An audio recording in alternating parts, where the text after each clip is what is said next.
Episode number 288, How to Take a Sabbath When You Work on Sundays, with Daniel Stevanus. Let's do it. This is the definitive podcast for helping you plan, create, and execute dynamic worship experiences at your church. Useful, practical content in the areas of production, worship, communications, first impressions, and more. This is Making Sunday Happen. Hey guys, this is the Making Sunday Happen podcast. We're helping you transform your physical and online worship experiences each week. We talk with industry leaders, we talk with pastors, worship leaders, communication strategists, artists, and more to give you ideas, to give you creativity and training on how to reach people in your world with the gospel of Jesus Christ. Family episode this week as I welcome my buddy Daniel Stevanus, Stal, as we call him. Stal handles all of our blog, podcast, and social media content here at our ministry. He also serves as a student pastor at a large Methodist church here in our community of Lexington, South Carolina. I'll be talking with Stal about how to take a Sabbath when you work on Sundays. And if you burn out, just think about it. If you burn out, there's no way that you can minister to those people in your care. So we've done a few episodes on soul care, and this week we're going to focus on how to take time off so that you can make Sunday happen. Sound contradictory? Well, we don't think so. We'll talk all about that today.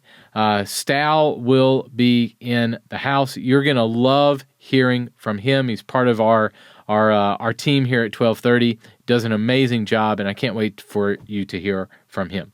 First, let's check the mailbag. Here we go. We are continuing to share behind-the-scenes photos of Sunday happening at your churches. These are photos of production teams, church media teams, worship leaders and teams, guest services teams, all doing ministry each week at the churches that you serve at.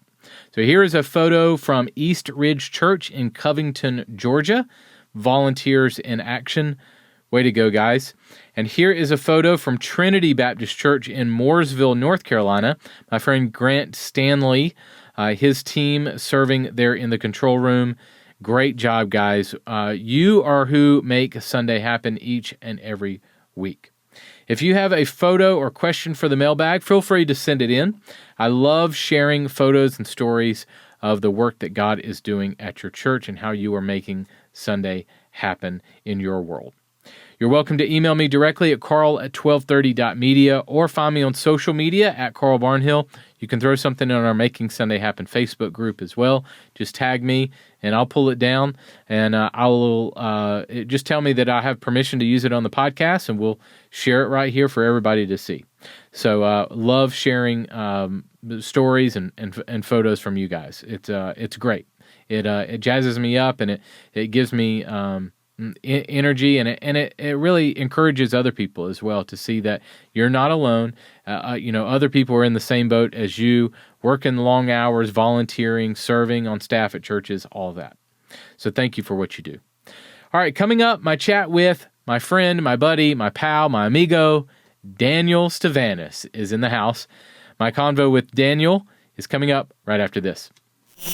Hey guys, Carl here. I want to tell you about an awesome online conference that I'm speaking at this month. It's the Church Online Summit from my friend Steve Fogg. The summit is packed with amazing speakers like Nona Jones, Carrie Newhoff, Jay Cranda, Amanda Sims, Alan George, Haley Vitruis, my buddy Steve Fogg, and many more, including yours truly. It's a digital event on March 25th and 26th. Reach your community online and mobilize your church into action with the Church Online Summit. You can register now by using our special link at 1230.media/online summit. That's 1230.media/online summit.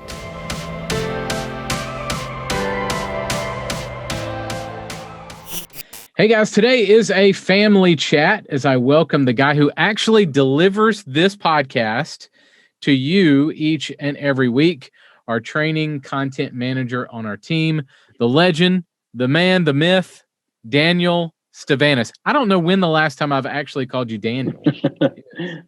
That's on my records. That's what it is. That's right. So we should probably get this out of the way. So people call you Stal, and which is not Dan or Stevanus or anything like that. So let's get it out of the way. Give us the skinny on where Stal came from. Okay, so Stal is short for stallion. Yes, the horse. And stallion is short for the Italian stallion.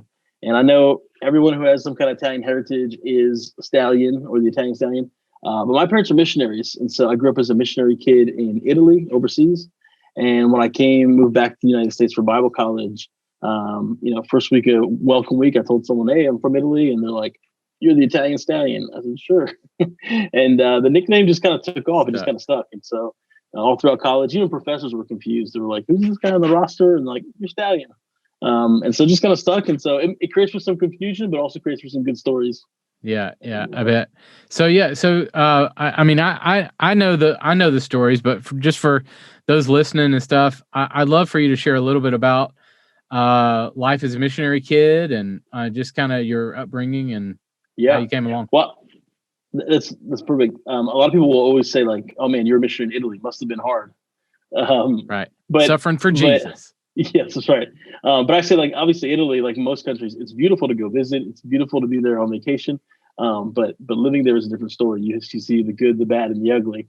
Right. And so, but when I was 2 years old, my parents moved there to be missionaries, and they've been there for it's over 30 years now. They were full-time, long-term missionaries, and moved there when I was 2. I went to Italian school.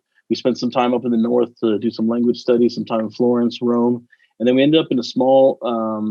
Well, it's not a small town, but it's a city called Bari that most people have never heard of. It's on the heel of the boot.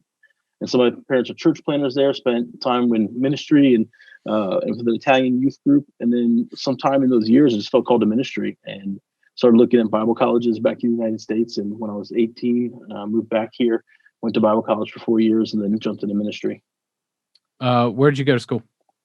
Columbia International University, used to be Columbia Bible College. Go Rams. That's their mascot now, which wasn't even there when I was there, but so I gotta support. But yeah, went to the CIU and did 4 years. Got a major in Bible, pastoral ministries. I knew that I wanted to be in ministry, wanted to be a pastor, and then worked at a church in Long Island, New York. That was kind of our home in the States. Yeah. Worked there for 5 years as a middle school youth pastor. And after that, the economy, just New York is so expensive and to live up there and stuff. And so I kind of found my way back to South Carolina. Yeah. So I've been working for the last 6 years at a church here in Lexington, first as their middle school youth pastor, and now I'm actually the student ministry director. So I get to lead the team who does student ministry and train some new people and make sure the ministry keeps going forward. So one reason I wanted to hang out is because we're going to talk about the topic of how to take a Sabbath, especially when you work on Sunday. So especially as a church staff, being on a church staff, you're on Sunday. Like this is not, sit in the pew and soak it in. This is, you're running around everywhere. And I think one reason why I'm really excited about our chat today, and we were talking about this a little bit before we started recording, is that I'm not an expert on this topic. You're not an expert on this topic. You're an average Joe. We're both average Joes. You are on staff at a church, and you're trying to figure this out every week. Is how do I, how do I take rest? How do I, take a Sabbath? So kind of talk that out, set us up here. As far as, you're amazing at what you do, both in the student ministry world and for us.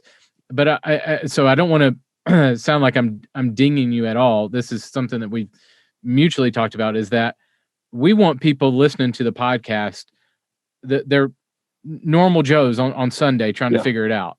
And so that's kind of how we'd love to couch this conversation today. Yeah.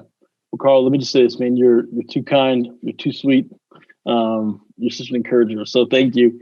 I would say, I don't think you're an average Joe. You've got your logo behind you. That's how we know you've made it. Well, it's flooring. That's all it is. No, all joking aside, man, I think, so for me, when I first started in full-time ministry, I was just kind of wrestling with this idea, and it's not been something I've answered one time for always. I'm continuing to learn. But I just remember when I started in full-time ministry, I called my dad after the first couple months. And again, he had been church planner or missionary for a long time. And I remember asking him, like, man, we talk about the importance of a Sabbath, the importance of rest. And I was like, no, I work all day Sunday. Like it's busier Sunday than it is an average day in the office. And it was just, I mean, obviously I know it wasn't like a legalistic thing and that day has to be that day, but he just reminded me, like, we need people to work every day. Like, you have doctors and you have, people who have to go out and do these things, and pastors fall into that category. And so just kind of became this like journey and questioning of really understanding, like, what's most important is that we have to have a Sabbath, and it doesn't matter when it is or where it is. And it's going to look different from individual to individual, but we have to do certain things that perpetuate that rest. And this was instilled in me even in our school. They've changed recently, but when I was a student there, we weren't supposed to do homework on Sunday. They wanted us involved in the church. They wanted us to rest. And so Monday, there was no classes, and Monday was your day to do homework, study, and kind of focus and rest up for the day. Which even then becomes a tough dichotomy. It's like, well, am I resting because I was in ministry, or did I rest Sunday and now I'm doing work on this day? But again, it just made you have to think about some of these things and learn to govern, what does my day of rest look like? Tell me I know you've kind of read up on this topic. Tell me some of the books that maybe have influenced you on this. Mm-hmm. Well, there's a couple, because like I said, I'm not the expert, and what I've learned has just been kind of investigating and researching.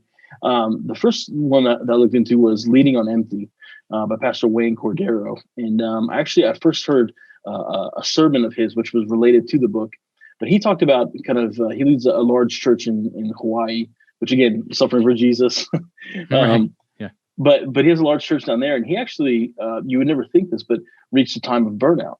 And as a pastor, he speaks, and he was talking in this message where he's talking about, he was at speaking at a conference, and some of the things that I've kind of aspired to do. I mean, I'd love to be a big pastor, a big name.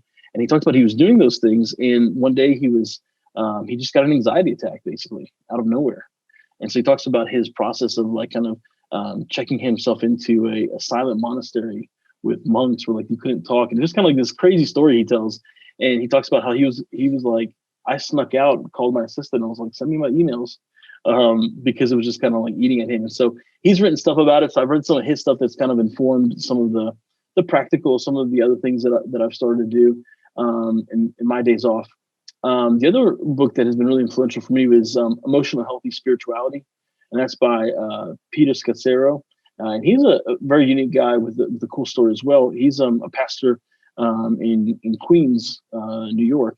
And so I actually had the opportunity to meet him. My mom had read one of his books, and she was visiting the United States for something when I was living in New York. And she said, hey, I've written to the author. I wanted to get this stuff translated and bring it over to Italy. And we're setting up a meeting. She said, would you be interested in coming? I said, absolutely. So I hadn't heard about it at that point. So we took my day off on a Monday. We got in the car and drove 45 minutes to Queens and sat with him and his wife. And his story was essentially that he was approaching burnout, didn't necessarily know it or understand it. But his wife came to him one Sunday and said, hey, I quit. And she's written a book about that as well. And she was like, I quit going to church with you on Sunday. Because she got to the point where his personal life and his public life were different, and not because like a secret sin in this case, but just burnout was real, and it affected his emotions and his relationship with his wife. And so he said he paused and took a long look at some of those things. And so he has a whole like weekend conference that he does called Emotional Healthy Spirituality. I got to attend that and again, really learn some of the practices. They've also looked kind of back at some of the monastic movements of like, hey, here's what some people have done to guard their Sabbath. Here's some things that people have done to create rest and to restore in their lives. And so that was a really good book. And the last thing, I'm actually still reading this book, and that's The Ruthless Elimination of Hurry by John Mark Comer. And he's a little bit of a newer name, at least for me, but I heard him on a podcast speak as well, and I've been reading his book, and he's actually done some interviews with some of these guys. And he's out in I think he's in Seattle, or he's out like out west, and he talked about just how his church is starting to get to a point where for us, using technology in the service is such a crucial part, and it's something that we do. We see returns in student ministry. We're constantly talking about how can we drive students back to use your phone for this or share this picture or do that. But he said his church, they were building a new building, and they actually reached a point where they were thinking about doing kind of like a coat service, or when you drop off your coat and pick it up at the end of the night, or like a valet parking. They wanted to do something like that for their phones, where you could come into the service and drop off your phone for the hour and a half that you're there, hour and 15 minutes, to eliminate some of just the distraction and the technology, the pull. And so this is fascinating stuff. And I think we're at a place in our study where I'm sorry, what was that? I would say I'm just kidding. You had your phone there ready. I know. As I was talking, I slipped mine in my pocket. I was like, yeah, no, that's so true, man. That even in church or other places, the ding or the vibration is like addicting, and so to get away from it. And it's on our watches now too. And right, I had the Apple Watch. I was having a conversation with an older person, a gentleman in our church, and he kept asking me, he's like, "Do you need to go? Do you have to run? Are you running out of time?" And I was like, "No." And he's like, "You keep looking at your watch." I was like, "Oh, sorry." That's all the text messages coming in. Yeah. And so it's just, we're in such a fascinating time where we are pulled in so many directions. Yeah. I always like to think of, like, back in the day when you had a house phone and you would get a phone call, you'd get a voicemail. You'd come in at 8:30 after going out to dinner or your child's practice, and you get that voicemail. You didn't call till the next morning. But now there's like this expectation of like the immediacy of it. Right. It's not just in when you receive contact, but it's when you reply to contact. And I just tend to fight that. And how we can get into this a little bit more, but that definitely plays into my day of rest. It's hard for me to rest and recoup if I'm constantly dinging and binging, and every machine I have around me is calling for my attention. Yeah. And people have this expectation that you have to. Well, you haven't gotten back in touch with me. Well, It's been 3 minutes. Can you hold on? Just a few. So yeah. All right. So Monday's your day off? So right now it's Friday. And right now it's Friday. It used to be Mondays. Which even that's such an interesting conversation. I think a lot of places, at least in the North where I was, everyone was Monday. And I love that because you go hard on Sunday. I help with the college ministry. Right. They would want to go out to eat at like 11:30 at night. And I was like, all right, I'm sleeping in tomorrow. It's my day off. Right. But right now it's on Fridays, and the benefit of the Friday is then you have Friday and Saturday off. Right. Or sometimes for me, it's Thursday afternoon when I'm unplugged from the office. Now I don't have to think too much till Saturday night as I start thinking about Sunday morning. So what are some ways that you protect your day off? Yeah. So what the biggest thing that I would just say kind of at the beginning of all this is that I do think it's an individual journey, and I do think it's different for people. One of the biggest protection for me is honestly to schedule my time, because for me it'd be easy to sleep in. It'd be easy to put a movie on, put a TV show. I think about the chores that I have to do around the house, and I'm like, I'll get to those. I'll work on that. But for me, it's to create a schedule, and it sounds counterintuitive. It's a loose schedule. I hold it very loosely on my day off, but I do think through like what are the 3 things I need to get done today. And one of those things might be watch a movie. And one of those things might be, go to the coffee shop. But I need to think through, here's 2 or 3 goals for the day or things that I want to get done. Because if you don't go into it, then it's just so easy to just waste the time. Right. And so, like I said, I allow for interruptions. And I live with 2 roommates. And so if one of them pops in and says, let's grab lunch or, let's go to a coffee shop, it's easy to do some of those kind of things. But I want to know what's my general aim for today.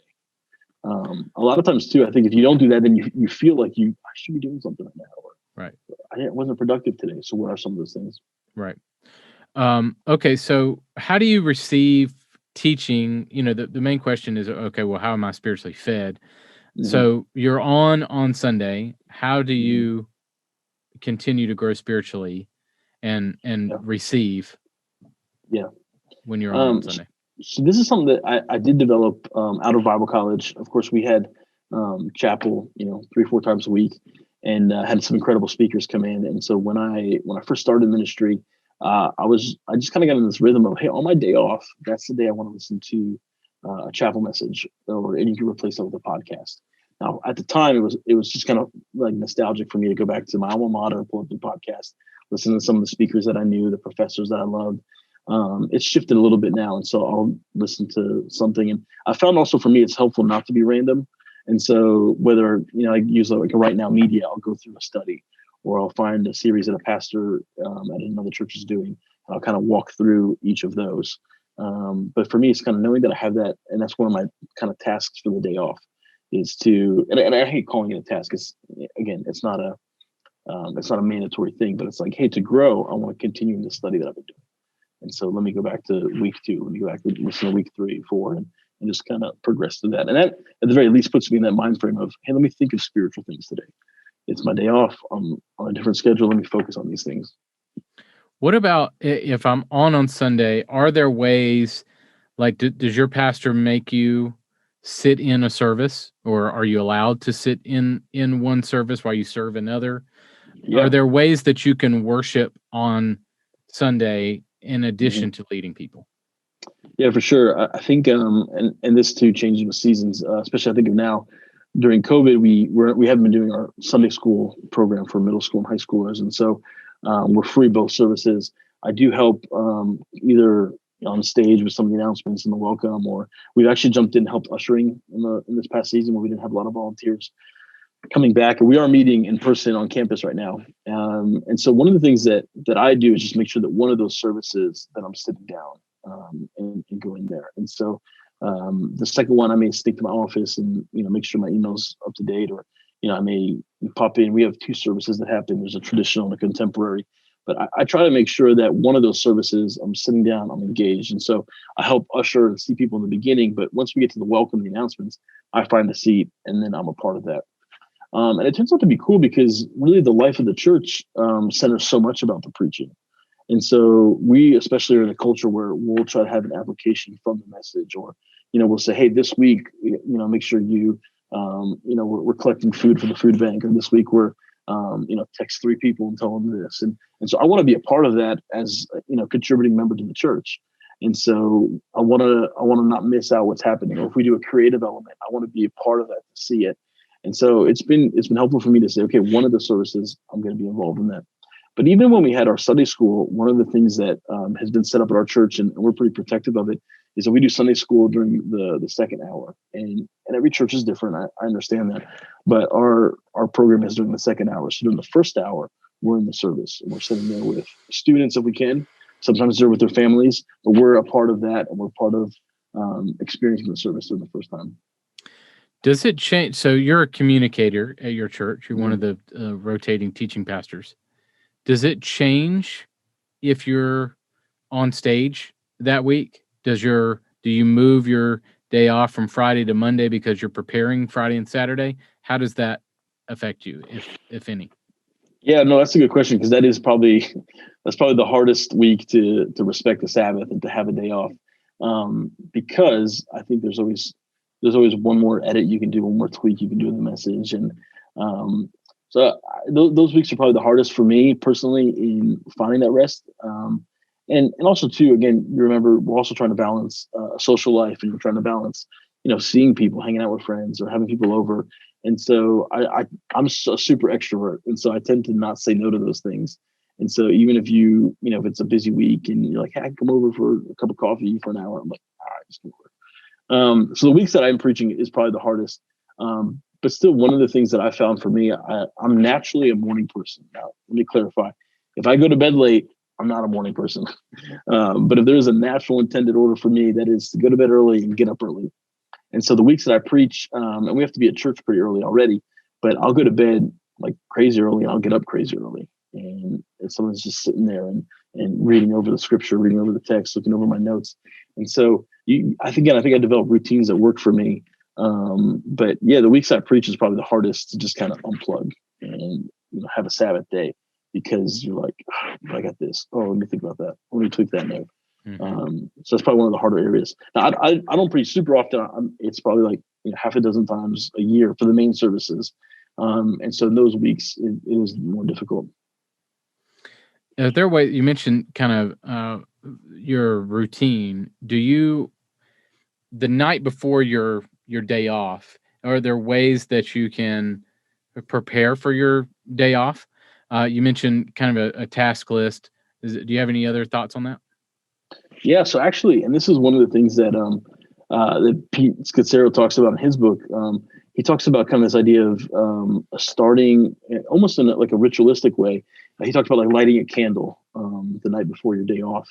And some of that goes back to the whole idea of Sabbath, of Shabbat in the scripture that started the night before. I remember being at a family camp one time with my family in Italy, and there were some Messianic Jews, and so Jewish people who believed in Jesus and were born again believers, but they still held a lot of the Jewish practices. And I remember it was Friday night. We were at the camp and we were sitting in the lobby having dinner, and all of a sudden they came in and they were singing songs, and they sat at a certain table. They lit some candles and prayed together. And I remember asking my parents, like, what's going on? And they're like, this symbolizes the beginning of Sabbath for them. They're starting now. And interestingly, I had a professor who told us too. He said one way to look at your week was to divide every day into 3 blocks. And so you have morning, noon, and not night or evening. And he said, the way I look at my schedule is I want to make sure that I'm scheduling times and thinking about it in those blocks. And so that's 21 blocks. And he said, if your day off is Friday and you have 1, 2, 3 blocks, he said, it needs to start the evening before. If your day off is Monday, you need to start the evening before.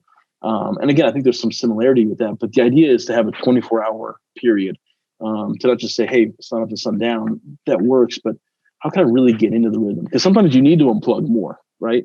You need to just say, okay, I'm done with this, or I did those things. I can unwind for a second, and now I can really start my relaxation. And so it could be as simple as lighting a candle. I think if you're family, you can go get a box of donuts. Anything you want to just kind of make it special to say, hey, our Sabbath is starting, our day of rest is starting. And again, not to be slaves to that, as scripture says, but to really cherish it and to show it importance. And I think we do that. Whenever we think something's important, a friendship, a relationship, we go out and get meals, or we go out and hang out. And so how can we do that for something like a Sabbath too? Are you allowed, or have you worshiped at another church on a off time, or online, digitally? Do you find that you mentioned like right now media studies and stuff like that, but yeah, would you suggest that, like if I'm on staff at a church, do I plug in to a sermon from another church on off times? Yeah. Is that gonna cause some rub? No, I think that's good. I actually, I feel like there's 2 camps of this too, where there's some families that go on vacation and they don't want to go to church. They want to unplug. They want to do nothing. My family was weird, I guess, because this is abnormal, but we'd go on vacation and we would look for like, what church are we going to go to Sunday? Yeah. And my parents knew people all over the United States, especially. So when we were here, it was like, I went to college with this guy, and it'd be this small, like, podunk town, a little tiny church of, 50 people, or it'd be like, oh, this guy works on staff at a large church. And so for me, that was always kind of exciting. So if I have a Sunday off, I try to go to other places. I can't say I've been to things locally, because again, part of my pastor's heart is like, hey, Sunday morning, I want to be with my people. And so if I'm in town, that's what I'm going to do. But especially if I'm away, if I go somewhere, I'm always interested in stopping in and visiting another church. But for me, it's also still kind of like, not just receiving, but it's part of my growth as a leader. Like what are they doing? What's happening? And so it's hard. And you've mentioned this too in the past. It's hard to turn your brain off. You see a worship team, you see a production team, and you're thinking like, oh, what kind of mics are they using? Or, what kind of cameras they have? I wonder if they have a production room somewhere. And that's just the way we're naturally wired, and that's okay. But that's why for me, I've just found like watching a pastor, and I don't even watch the whole service usually. I'll just log on and watch a pastor and watch his message, because at the end of the day, for me, that's what's nurturing my soul. But I think we should schedule times to be away. Our church is actually pretty flexible with that. If there's a Sunday that we don't have as much going on, or again, as long as we're not abusing it, we can miss a Sunday here or there. But my tendency is, like I said, if I'm in town, I want to be with my people. I want to hang out with them. I want to spend time with them. What about some ways that we can worship in other places? So if Sunday is not the day to fully corporate worship with our local body that we serve on staff at, are there other times that you work in worship, whether that is during travel? No, we're talking music and teaching. Is it, on the road? Is it exercise while you're walking or exercising? What are some other ways that we can feed that we might not get it on Sunday. Yeah. Well, again, I think, like I said, it's different for different individuals. One of the things that I've also appreciated, and this has come and gone over time in the seasons, but one of that is being a part of a small group. And a small group doesn't always have a worship component, musically anyway. But again, being in a group of people who know me and I know, being in a group, this is always big for me that I don't have to lead. And I've sat in enough awkward silent circles trying to pull answers from students that if I go to a small group and someone else is struggling through that, I just get a little smile on my face where I'm like, okay, I'm not the only one who struggles. Praise the Lord. And I'm not the one in charge right now, so I can sit back and watch them deal with that. So I think being a part of a small group, I think, visiting other places. I have the opportunity sometimes to speak at whether it's like a chapel or a high school. And I think God meets sometimes in those smaller meetings, in those smaller sessions, where like you wouldn't expect this. You're like, man, I just showed up in this church to do something, and man, this worship time really just blessed me. And I wasn't totally expecting that. Also, as a staff, I mean, we've started to do. We've kind of moved from the model of like, hey, we gathered as a staff as a large church for breakfast, where we'd sit in a big circle, and it's kind of awkward because you're sharing these prayer requests, and it was just kind of this strange time to where we're a larger staff. So we once a month have like a mini worship service with the staff. And that's actually been beneficial for us in terms of we do other things. We have sharing, but it's been nice for us to kind of sit corporately as a staff and receive from some of our leadership. That's good. Good. Yeah, I was just saying one last thing, and this is a little bit different. This was something that that kind of was a big takeaway from Wayne Cordero, the first book that I mentioned, and his was to find activities on the Sabbath that recharge you. And so this is moving a little bit from kind of this idea of just, worship, teaching, receiving, but what are activities that recharge you? And so I grew up playing soccer. And so I love whether it's indoor, outdoor, pickup, 2 people, 20 people, whatever it is. And so for a long time, that was my go-to. On my day off, I would find a group of people to play soccer with. And so while it's physically exhausting and maybe draining, I would come back recharged. I would come back like pumped, ready to go, excited for the day. And it was something that recharged me. And so what are those practices? What are those small things on your day off that are just going to give you life? And again, it's so different. For me, it's people. I love people. I have really good friends that are like, that sounds horrible. I need to lock myself in my room and read for 3 hours. And I'm like, that sounds horrible. And so it's figuring out what are activities that recharge you. And that too is just like, this is incredible.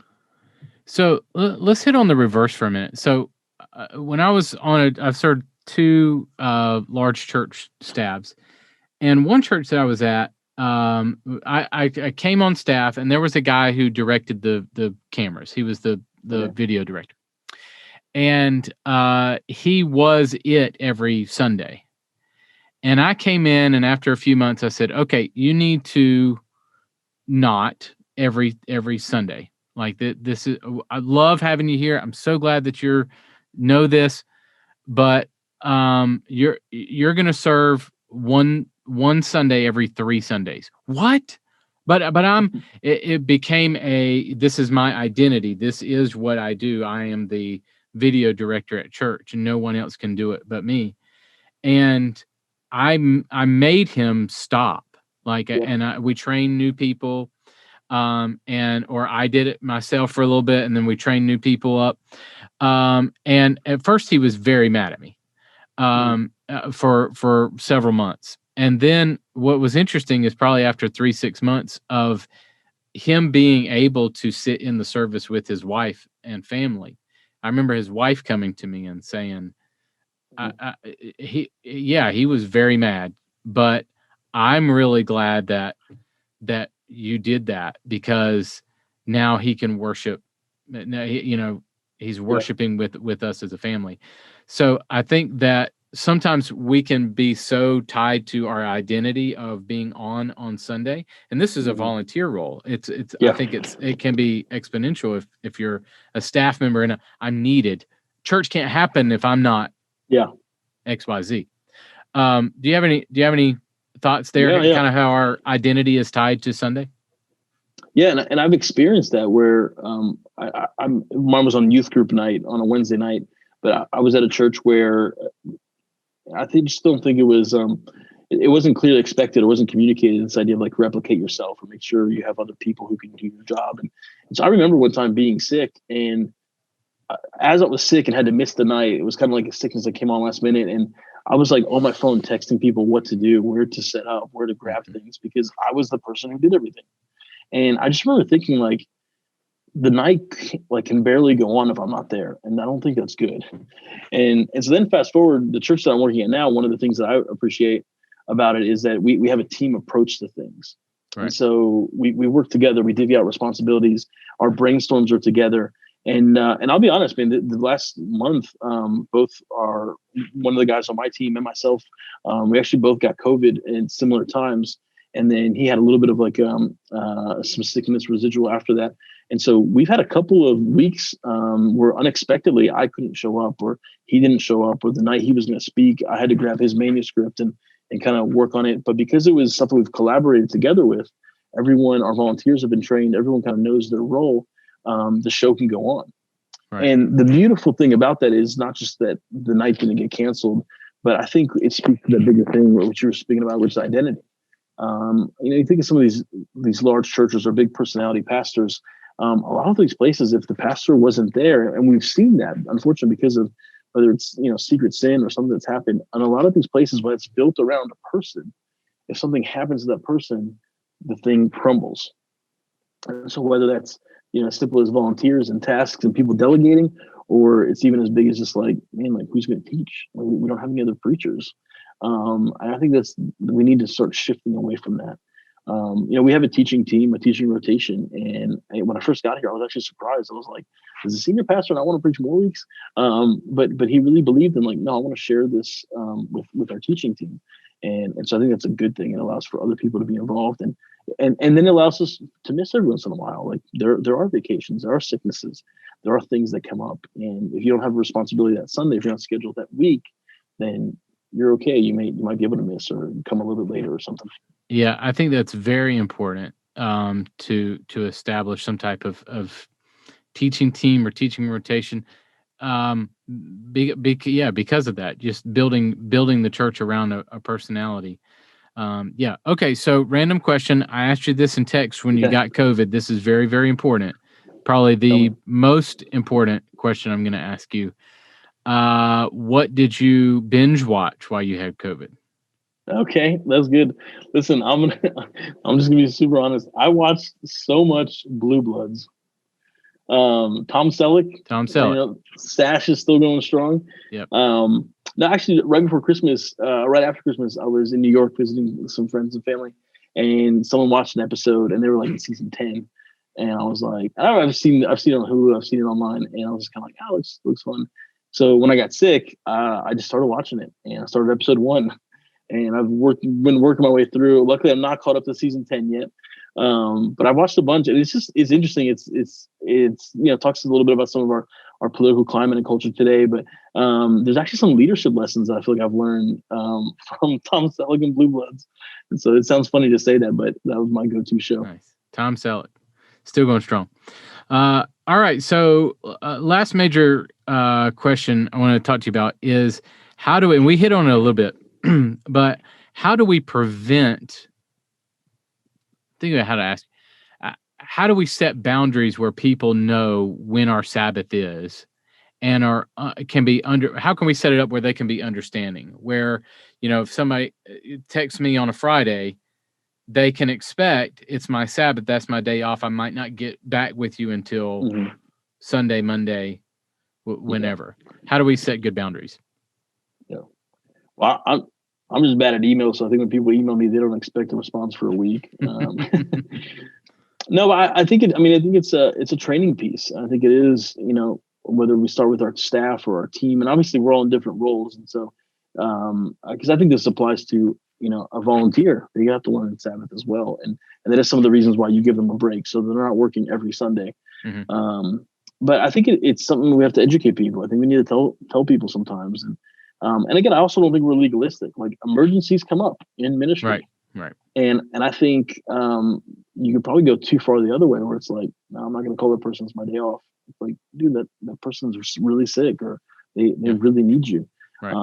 but it's also having people around us, whether I think it starts with some of our team and our staff, but they need to know how to discern for us too sometimes. And so if someone sends an email to my admin, she knows like, hey, this is an angry parent that you're going to see Sunday morning. You should probably hear about this versus, hey, someone wants you to write a reference letter. We can wait till Tuesday or Monday or whenever. Right. But so I think it's kind of like, educating people in a polite and humble way and say, man, I'm so sorry I missed your email.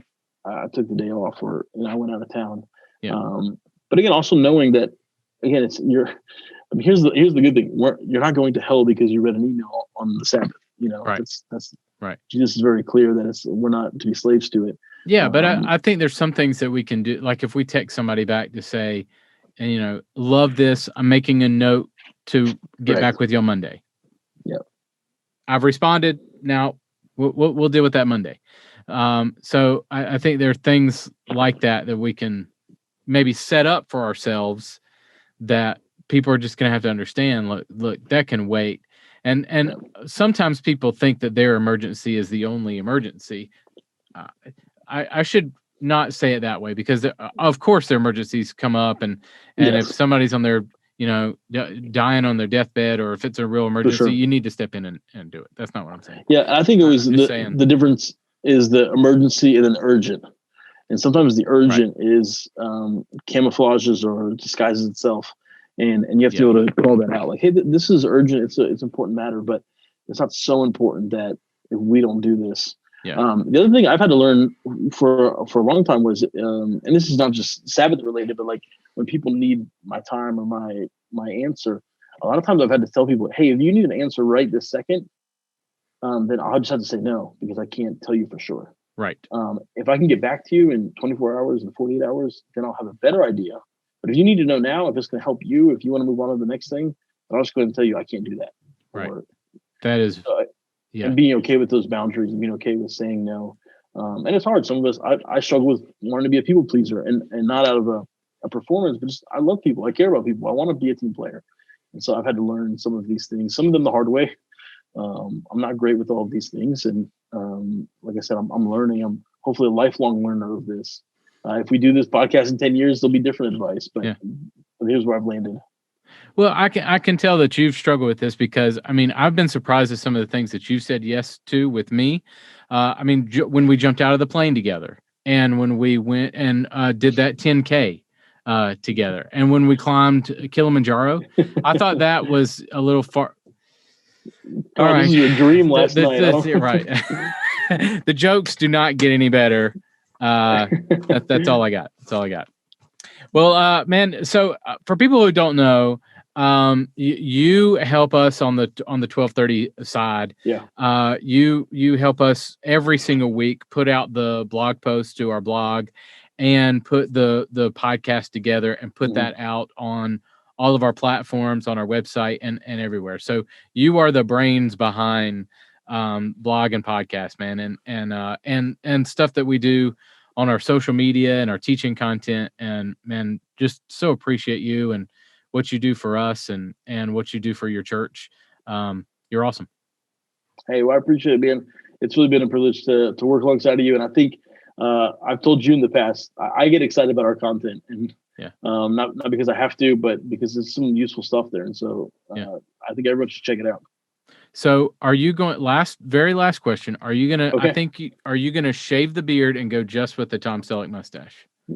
I want to see that next week. I'll tell you what, if we can get him to sponsor an episode, if Blue Bloods will sponsor an episode, I will go with Tom Selleck mustache. There we go. Do not dare me. Tag them. Do not dare me. Tag Tom Selleck and Blue Bloods, and we'll get something going. Awesome, man. Well, thanks for hanging out. Yeah, man. Thanks for having me. Hey guys, Matt McMorris here, pastor of Grace Valley Church. I just want to tell you, one of the reasons I love 1230 Media is because when we started our church, I wanted to have good video content and sermons and bumpers and that kind of stuff, but just couldn't afford to pay somebody, to hire somebody to do that kind of stuff for us. And so the affordability and the fact that they're constantly coming out with new stuff, they're really helping equip our church. We used their stuff today in a service. We just got done with church, and I love being able to have that resource and being able to plan sermons and things that have quality digital to help our services be as sharp and professional as they can be. I highly recommend 1230 Media. The show notes for this episode are available now at makingsundayhappen.com. Well, that is it for us this week. Articles on our blog, archives of our podcasts, and resources are all at 1230.media/training. 1230.media/training.